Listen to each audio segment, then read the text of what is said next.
BJ from Game Gumbo. I've got my guest here, Jay from Cardboard East and Bezier Games. And I've been talking with a buddy of mine, Chris Ray, on social media today about my play of Sears Catalog last night. Jay, this is a game from Beers. This is a game from Bezier Games. Give us the elevator pitch. Why is this game so wild? Give us the elevator pitch. What is Sears Catalog?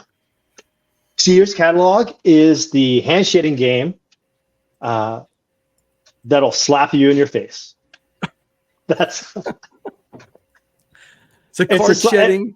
It's a card shading game. Right? It's a card shading game where you don't want to shed cards. It's ladder climbing, but it's not actually ladder climbing because. Well, I mean, there's a lot of overlap. Like a lot of ladder climbing games are shedding. Like those mechanics go hand in hand. You can't step up on the numbers. The whatever the lead card that comes out. So let's say Verla plays a 2. You have to stick with that single numbers. Like a lot of card shedding games allow you, like the Grey Down Moody, allow you to.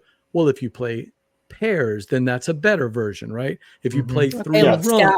Yeah, like Scout does, right? Okay. This one, Jay, has a twist. You have to follow whatever the lead player has played, right? I would argue that that's not a twist. I would argue that that's closer to Big 2, which to me I think is the oldest shedding game in existence. Okay.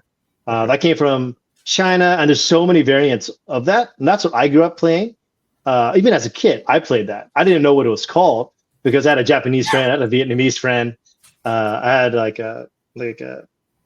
and they all knew this game, but they all had slightly different rules to it. The house rules. It's just like they came from different cultures. Like Mahjong is very similar to Rummy, but there are just all these different rules depending on which country you come from. Like just little tiny differences. So and in Big 2 and all the variants, like if I play single, then we all have to play singles until everyone but one person passes. If I play pairs, we all have to play pairs until everyone but one person passes. And actually, the last person left leads the next round or trick. However, there is a twist though in Sears Catalog, and it has to do with how you score the points. Though, wait till you guys hear this. It is. It's a hard game to teach. It can be a little tricky if you forgive the pun. The idea is that the first time you play the game, you're like, oh, okay, it's a shedding game, so I'm just going to get rid of all my cards as quick as I can. But if you go out first, you get 0 points. That's not what you want to do. You don't want to go out first. You'll get 0 points. So you're like, oh, okay, well, the next time I'm going to slow down. Because the twist of the game is that when someone else goes out, like Steve goes out, he gets 0 points. BJ, Verla, like if BJ has 6 cards, he gets -6 points. Verla, you have 7 cards, you get -7 points. I have 8 cards, I get -8 points. Each card in your hand, when Steve goes out, is worth a -1 point. Okay. The big twist here is that if you have 5 or fewer cards, you're in this what we call you're in bonus. The bonus, which means that your lowest so it's such a Kinezuya rule. Like your lowest valued card will give you positive points. So if you have like a 10 and a 2, you'll get positive 2 points. But you still have 2 cards, so you would end up getting 0 points. But if you had a 10 and an 8. Yeah, or if BJ just had 1 card in his hand and it happened to be an 8. So he would get 8 minus 1, 7 points. Which is a lot in this game. That is a lot. And so you could end it. So naturally what happens when I describe that to people, they're going to be like, oh, okay. So I want to end it with a 13. So I'll get 12 points, the highest you could probably get. But yeah, do that. Go for it. And then they fail at it and they get a lot of negative points. So I think it's because I had 3 13s, Jay, and I tried to hold on to them. And of course, what happened? Hard. I got bled out, right? They just kept playing. And because one of the twists also is that once you get below 6 cards, you're in Gandalf mode and you cannot pass. You can't pass. So now I have to play my 13s. It was the dumbest play of all time was to leave myself 3 13s. I thought I was being smart. I was like, well, no, who's going to play three of a kind, right? And they're all like, no, we're just going to play singles. Yeah, Verla, you mentioned Scout before. And so like Scout is all about kind of cultivating that perfect hand so then you can go out, right? But Sears Catalog is all about cultivating a crappy hand. Because you realize, you eventually realize as you play Sears Catalog that the whole goal of the game is to create a hand of 5 cards that are terrible. Because once you're in bonus mode, you're on autopilot. If you can't play it, you must play. If you can't, then that's the only time you're allowed to pass. So you want to make sure that you don't have any pairs. You want to make sure you don't have any straights. You want to have like this weird mishmash of stuff. And there's this interesting thing about the game where obviously you want to have high cards in there, right? You want to keep all the high cards in there, but so that way you can score more points. But if you don't use your high cards, you'll never get the lead to get rid of all your crap cards, because you don't want to have, like, if you have 5 cards in your hand and one of them is like a 2, it's -3 points. Yeah, it's -3 points. So you have to find that balance between using high cards to make sure you get the lead, and then you can get rid of your crap cards, and then trying to have a leftover mishmash of 5 cards that you just play on autopilot, and you can stay alive as long as you can. There's that great tension of when you have like 5 cards left in your hand that your cards kind of feel like sand. They're just dripping out of your hands, right? And you're trying desperately to not pass. You're trying to hold the sand in your hand, right? Yeah, and then there's this great meta too of like, okay, BJ has 2 cards left. So I'm going to play three cards, so I know that he's going to have to pass. So that way I have a chance to catch up. And there's that. It's funny because like there's this another great tension to the game where like BJ has 3 cards. He's a bonus. Steve has 3 cards. He's a bonus. I have 2 cards. I'm a bonus. Verla has like 8 cards in her hand, and she's in panic. She's in complete anxiety of like, I'm going to get -8 points if I don't make a play fast. And I absolutely love this game. I can't ever remember a card shedding game that created panic while I was playing like this game does. Like I'm looking at this amazing hand. Well, I thought was amazing hand. 3 12s, 3 13s. I'm like, I'm gonna just roll out, right? And I just watch everybody bleeds me out. I'd have been much better off dripping off those 12s and 13s and having like a 7, 9, 12. Something that's gonna keep me around and still score some points. Yeah. But as everybody at the table said, you got greedy, BJ. You got totally greedy. Is this picture that I'm seeing on screen the picture that people can see? Yeah, they can see all these pictures. Yeah. See that picture, if you go back, is really fascinating. That's something we discovered in playtesting. So the person in the bottom left, played a 4, 5, 6, and they played the all must play card. This actually happened during a playtest. The artifacts. You might want to explain the artifacts, Jay. Well, yeah. So these artifacts cards are like special cards. Everyone gets 2 cards in a while, 2 of these artifact cards in a while, just to help you get along.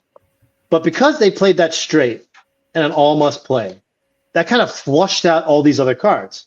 So you can't pass. So you must play straight of 3 cards, and it has to be. They played this early in the round, is what they did. Yeah, and it has to be a suited straight, right? So you can see that the next player in clockwise order, well, they had to play a 5, 6, 7. They had to play that change suit to make that 6 the same suit as the 7, and they had that wild 5. So they had to play that. They had no choice.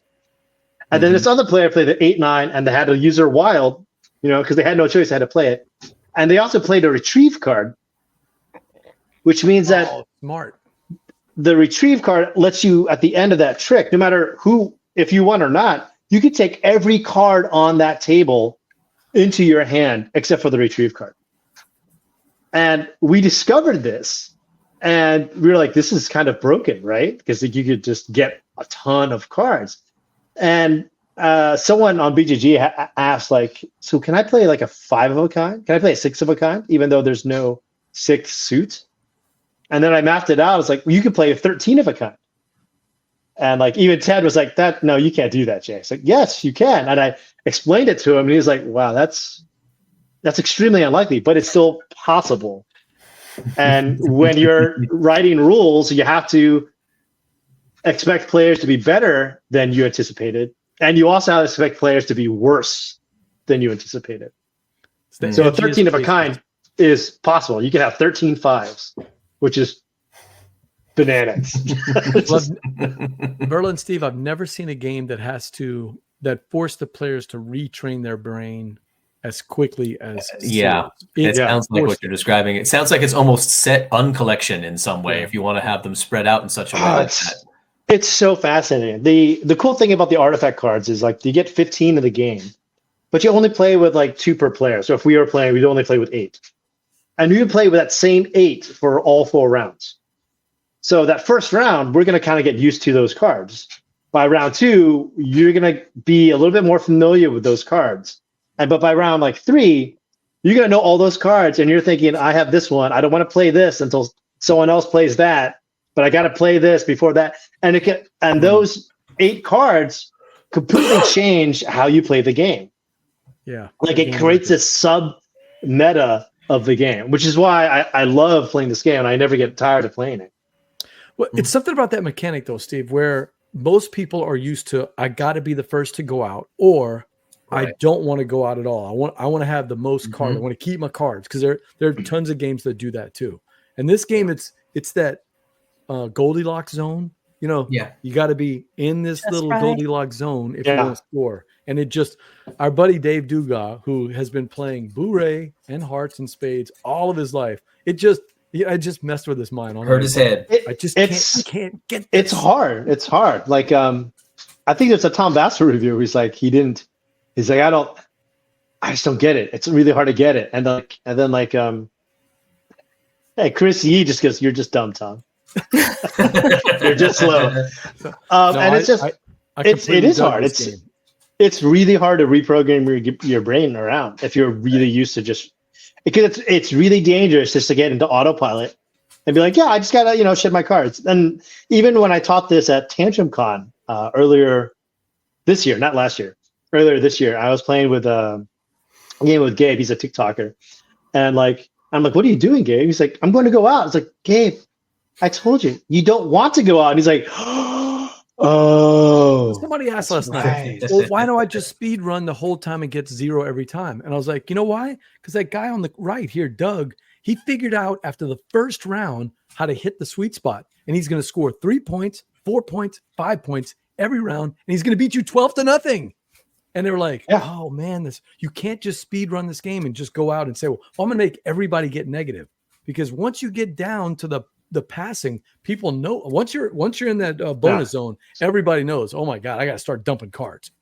It's very rare to do that strategy. Like I've tried it a few times, and I've only seen it done perfectly once. And that was because they had that artifact card of the unique trick where they could, they played like a full house. So they went into bonus. It was their turn. They had 6 cards left. He played the unique trick, and then he played a full house. And all of us were like, whoa, wait, that's it? It's like, yeah, I'm done. Y'all enjoy those negative points. Well, that is SEERS Catalog by Taylor. I always forget how to pronounce Taylor's name. Is it Reiner? Reiner? Reiner. I'm just kidding. Reiner. Oh, is it okay? You got me again. He's fishing you again. No, he is. Oh, Ink. It's O Ink. Yeah, Taylor's got the Taylor's trick-taking table, if I remember right, his name. Yes. If you like trick-taking, he'll be at PAX also, Steve. So you could. That's where I heard about. Check that out. That's where I heard about Told Me. By the way, that was from watching Taylor's video. He had one of the very first teaches on Told Me. So that was so.